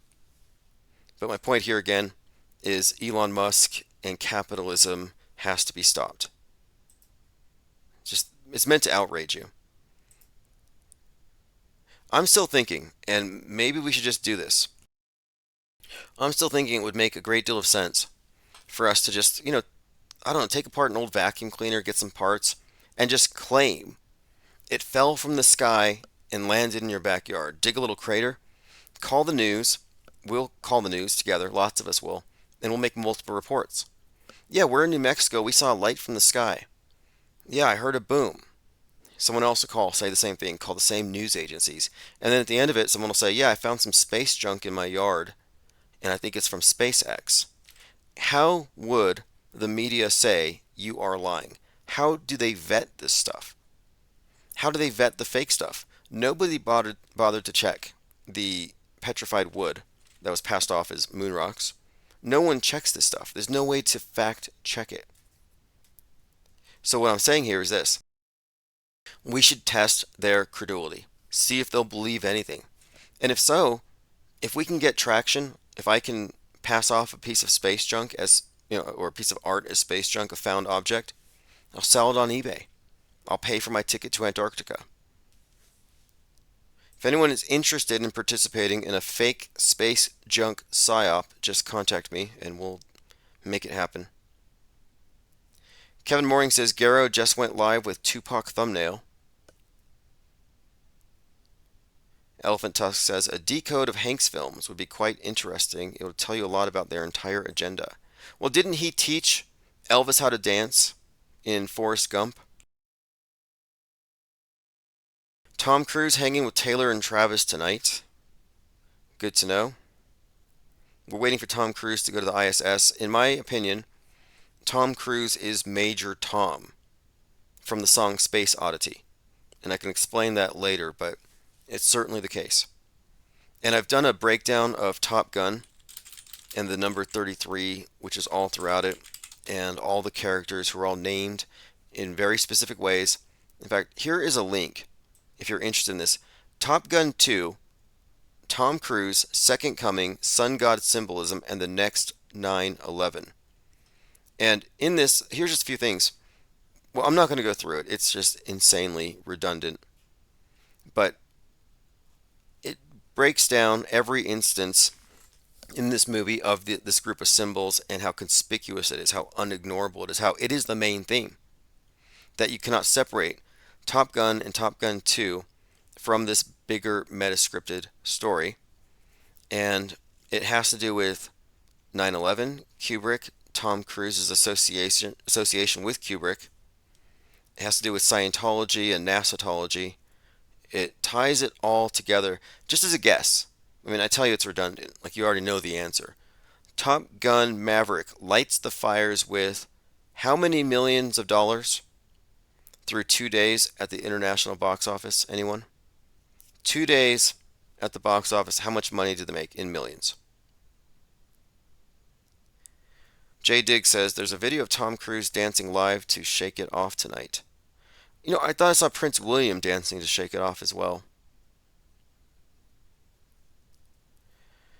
Let's see. Okay, well, the debate's on Thursday, by the way, between Biden and Trump.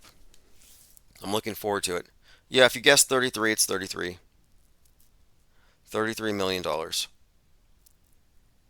I even found some clever little hidden gems in here, little Easter eggs, I think. Like Jennifer Connelly is an actress in this. She's like his girlfriend. Jennifer Connelly, if you may remember, is the girl from The Labyrinth who's being chased around by David Bowie. David Bowie, of course, has some significance here. He's the Starman. He's the man who fell to Earth. Ground Control to Major Tom. He's the one who sings that song. And all of his music and the theme of, the man who fell to earth, it all ties in to our transition into the space age. David Bowie's music is like a soundtrack, but also contains a great deal of predictive programming. In fact, one of his songs, the Savior Machine, predicts a future where control of the government is given over to a savior machine from President Joe, because the savior machine can cure hunger and war, etc. So that's kind of interesting, President Joe. But anyway, in the movie Top Gun 2, Jennifer Connelly shows up as a David Bowie song plays. That's what stood out. I was like, what's the connection here? And it all does connect. But you can read the article. I'll put a link below. This is, again, about Top Gun 2, all the characters' names, and how it pertains to this theme of a second coming and a 9/11. Elephant Tusk says, don't forget the Tom Cruise Mandela effect with the sunglasses. Right. Mandela affected. Upside Down Guy has arrived with a box of 20 shiny new blue wrenches. Jimbo Akimbo, Evolvement, Linda Curtis, Nicholas Pitts, Max Carter, Elisa J. Cunifes, CMG's 510, T-Dog135, Citizen Z, Farfig Newton, AB Tricky Woo, Sit Down LBB Store, Toe Cutter, Mimsy Schwimsy, and SI3RR and Haley Harmon, plus Henrik, have all received memberships at the Blue Wrench Lodge, courtesy of Upside Down Guy. So thank you, Upside Down Guy, for keeping gas in the tank, and also for building our membership, because I'm producing video content exclusively for our YouTube members. And also, I often upload videos in the mornings discussing what we're going to talk about later in the day. And if you're a member, you do get priority comments. I'll read your comments first. In fact, before we go here, I'm going to go ahead and take a look at recent comments and see if anything's been missed. Roxy W says, today's my birthday, 622. Happy birthday. So you would be a Gemini. Tom Cruise, his birthday is 7/3. Not quite born on the 4th of July. All right, let me read these comments. Again, the main channel, if you just go into YouTube, it's at Infinite Plane Society. At Infinite Plane Society. So let's go to the comments now. Okay, Michelet Kastner says, Sybil equals prophetess. Sink Lloyd says, John Ramsey has an Adam's apple. Okay. Abme says, perfect. I was hoping for something new. This is even better. Okay, the Morning Deep program. By the way, I uploaded it just a little while ago. Again, Nicholas Pitts let us know that there was a large birds aren't real protest in New York. We're going to have to organize a counter protest. Okay, let's see here. Stopped at Scientology. We had a live stream cut short the other night. It was a power outage. All right, continuing. Oh yeah, that's something too. The Newsbenders guy. In the Newsbenders play, it turns out that Stanley Kubrick had originally thought of having the guy from Newsbenders as the voice of Hell 9000, but couldn't work with his British accent. Climate change warning box from YouTube. Yeah, that's something too. If we talk about the climate, we get automatic marks below. Okay, continuing. I have people recommending movies. Now this is interesting. Middleman AD is making some sense here. He says, crazy how Q followers want Kennedy back, and there's literally a Kennedy running for president this year. Why don't they see him as the savior returning? Yeah, no kidding. That makes a lot of sense. He's got the Kennedy Christ blood. He's related to Jesus and Abraham Lincoln, and he's ready to save us. He's the one that told us JFK Jr. is alive, and they don't even look at him as a possibility. That's really strange. Upside, oh, that's nice. Birds are delicious as a counter protest to birds aren't real. Okay, I like that. We could have a bird roast. Like, what would it be? Pigeons? I mean, I understand. We'll do it. We'll have to do it. I will 100% support that. Elmar's World of Mysticism. My Third Eye J. Street Ghost. KFT Meowry. Pandora Wake. Flat Sabbath have all been imbued with the blue wrench, abused the power responsibly. Halliburton Oaks, again, upside down guy, has been flooding the chat here with wrenches. So if you're a lurker, if you're just hanging out, you might get doxxed. Your name will show up on the screen. Hopefully nobody minds. Portal Complex remarked that Chewie is a Sasquatch inserted strategically by George Lucas. That's a reference to my comment that if you claim to have seen the space station, you may as well claim to have seen Bigfoot riding the space station, because these are claims of equal weight.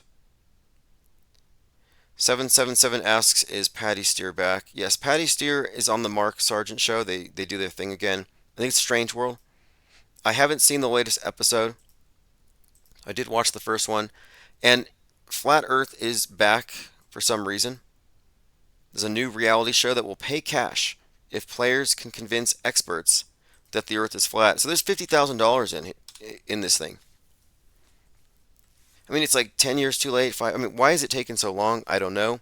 But to me, it just seems like an indication that there's money for it, that there's interest in it. It says the families will each be given $50,000 worth of resources for research.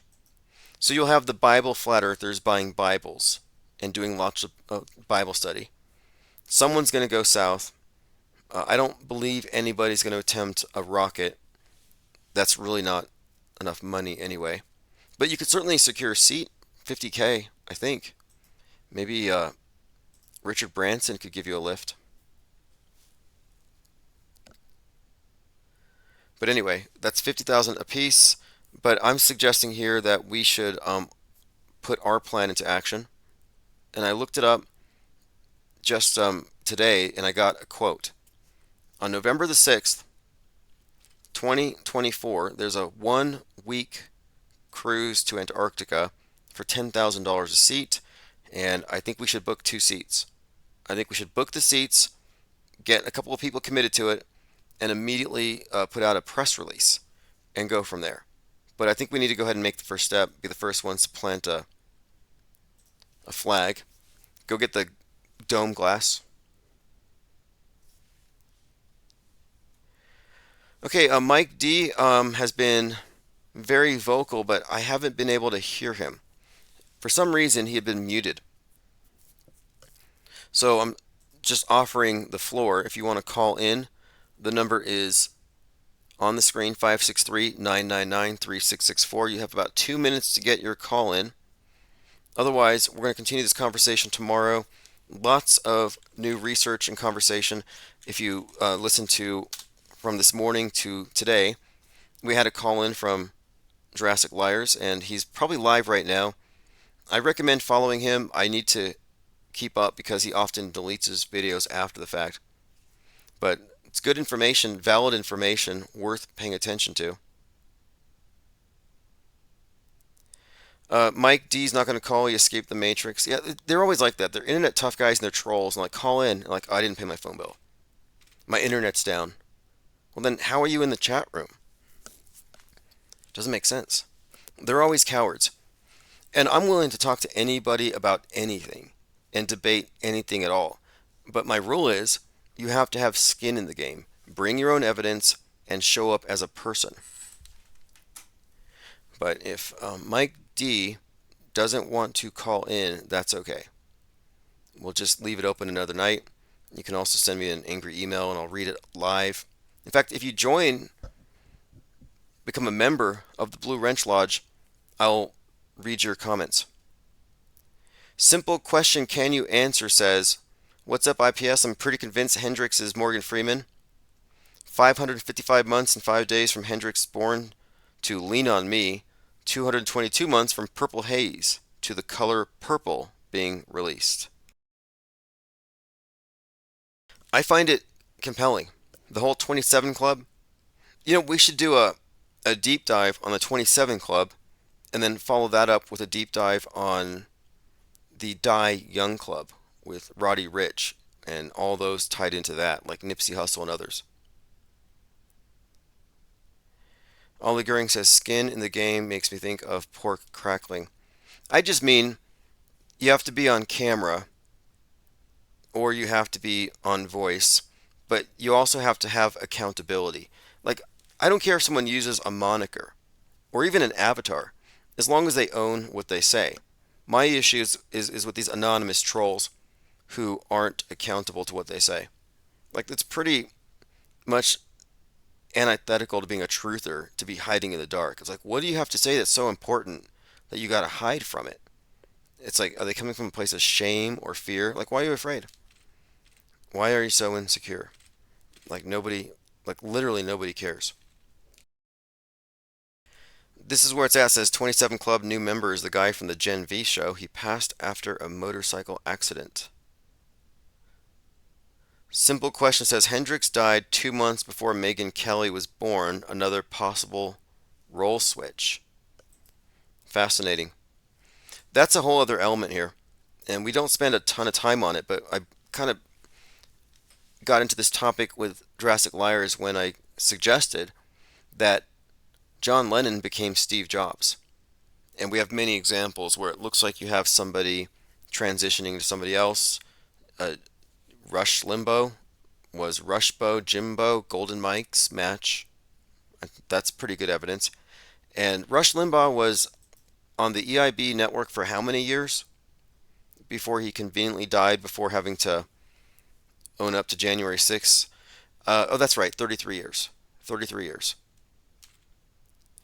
Okay, well, this has been great. We'll continue this conversation tomorrow. If you want the archive, sign up at ips.monster. You also get all of the art and memeage free.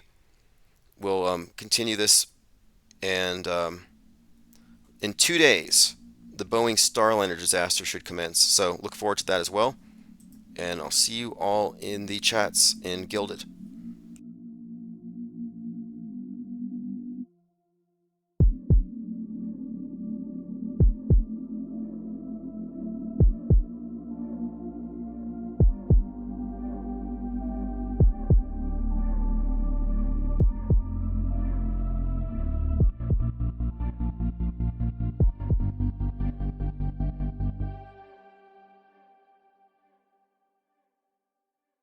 Full red pillar, get the fuck out. Rich squad motherfuckers roll out. Keep your pics up so all the globies can see we're in a motherfucking cold prison 33rd degree. What the fuck is wrong with society? And why am I such an anomaly? Everybody lives in idiocracy. Force fed these deceptive theories exploiting the innocent youth. Why do we believe these lies that are presented to us as truth? Pseudoscientific nonsense. And endless universe of expanding bullshit. Other worlds don't exist. We are trapped on this plane of existence. Flat disk, gamer is checkerboard, conductive sectors. 33 slices of the pipe within the vectors. Beehive colony, you collect the nectar. Earth broke down, man, someone call the record. Flat.